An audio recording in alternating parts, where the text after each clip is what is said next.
السلام علیکم ورحمۃ اللہ، بسم اللہ الرحمن الرحیم۔ ججز کے انتخاب کے طریقے کے بارے میں پڑھ کے بہت ہی میں حیرت زدہ رہ گئی کہ یعنی ایک گورنمنٹ کے چوکیدار کے سے لے کے تو یعنی 18ویں 20ویں گریڈ تک جو جس طرح سے انتخاب ہوتا ہے اس کے بارے میں کچھ اشتہار دیا جاتا ہے اخباروں میں، اس کی بارے میں کچھ شرائط رکھی جاتی ہیں، اس کا کرائٹیریا ہوتا ہے، اس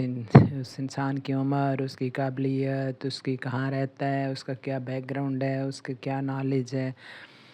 اس کے سارا کچھ اس کی سکروٹنی ہوتی ہے، پھر شارٹ لسٹ ہوتی ہے، پھر اس میں بعض اوقات کئی دفعہ انٹرویو ہوتے ہیں۔ لیکن حیران ہو گئی میں ججز کے انتخاب کے طریقہ کار پہ کہ ایسے وہاں کوئی بات نہیں ہوتی۔ وہاں ایک عام سے وکیل کو اگر اس کا کسی سیاسی جماعت سے تعلق ہے، وہ کسی سیاسی جماعت کا پسندیدہ ہے تو وہ جج بنا دیا جاتا ہے۔ ایک کسی سیاستدان کا کوئی رشتہ دار ہے وکیل، کوئی بیٹی بیٹا ہے یا اس کا کوئی بھانجا بھتیجا ہے تو اس کو جج اس وجہ سے بنا دیا جاتا ہے۔ اور پھر یہ ہے کہ وہ کسی خاص لا فرم کا ہے تو اس لا فرم کے کوئی نمائندہ پہلے سے جج ہے تو وہ اپنے پسندیدہ ججوں کو اپنے ساتھ شامل کر سکتا ہے۔ اسی طرح سے یعنی کوئی بھی پاور میں یعنی جو بھی شخص ہو، چاہے فوج کا ہو، وہ نامزد کر دے کسی وکیل کو تو وہ جا کے جج بن جاتا ہے۔ اور ہماری یعنی 25 کروڑ عوام کی جو انصاف کے لیے منتظر ہوتے ہیں اور وہ سمجھتے ہیں کہ ہم عدالتوں کے آگے بول نہیں سکتے، جی عدالت نے حکم دے دیا تو وہ ٹھیک ہی ہوگا اور اس میں کوئی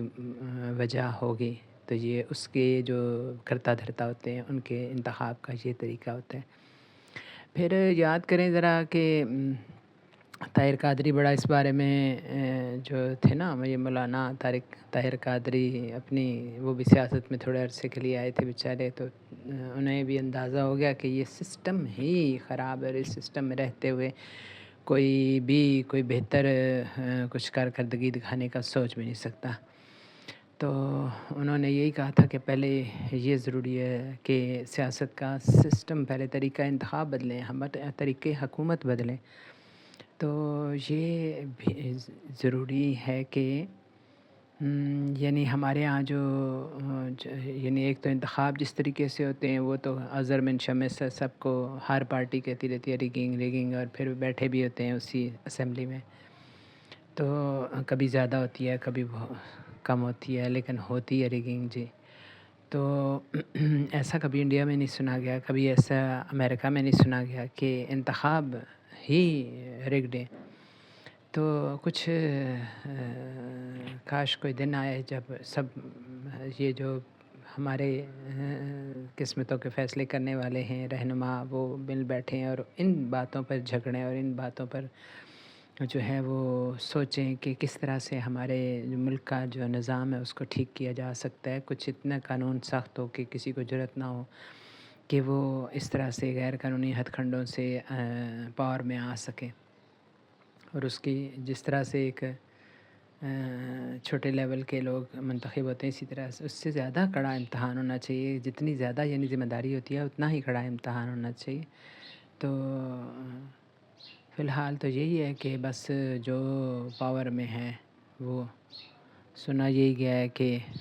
یہی سسٹم چلے گا، اور اس کو بھی بلکہ اور ذرا ٹائٹ کیا جائے گا۔ پی ٹی آئی کا کوئی نمائندہ سنا ہے کہ وہ ایمبیسڈر مقرر ہونے جا رہا ہے